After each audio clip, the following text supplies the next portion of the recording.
China is still dragging its feet on approving U.S. requests for rare earth materials, despite promising to ease exports just 2 weeks ago. Now, American firms say they're stuck waiting weeks for responses, with many applications outright denied. The holdup is pushing up costs and could reignite U.S.-China trade tensions. And it's not just finished magnets. U.S. companies say requests for the raw materials needed to make them are also facing major delays. That's forcing manufacturers to scramble. Some are even paying extra for air freight just to keep production running. Many in the industry now worry the delays could be long-term, despite assurances from the White House that exports would return to normal. One rare earth analyst notes that although China may have lifted restrictions on paper, certain bureaucratic procedures are still slowing down approvals. Analysts say the situation shows how Beijing can tighten its grip on U.S. supply chains and hurt American businesses when it wants to.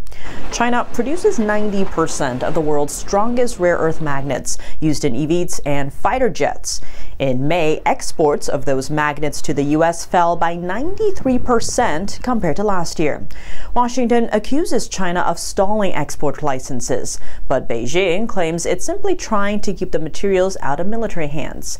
What's more, the Wall Street Journal says China is making companies hand over lists of their tech experts. That way, they don't share anything with foreigners seeking independence from Beijing's rare earth supply chains. One U.S. magnet importer says it's getting painfully expensive just to keep factories running.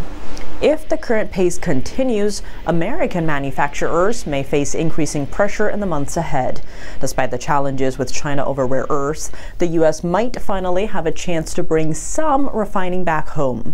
In Oklahoma, a nickel refining machine was recently uncovered. It's a big step towards breaking China's grip on this key energy metal. The facility hopes to turn Oklahoma into a hub for processing critical U.S. minerals, a sector that's been dormant for decades. The world is watching China's rare earth control. The European Union's industry commissioner is warning that Beijing is using rare earth as economic blackmail, and he is urging Europe to build up its own reserves. He says if Europe has oil and gas reserves, it should have rare earth reserves too. In response to China's latest delays, the EU is fast-tracking its Critical Raw Materials Act. The goal is to reduce Europe's reliance on rare earth from countries like China to no more than 60% by 2030. Japan already created reserves after China cut off exports in 2010. South Korea maintains a stockpile of rare earths expected to last about 100 days if supply is disrupted.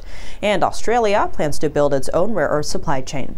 This effort aims to reduce China's control over the materials used in products ranging from smartphones to military technology.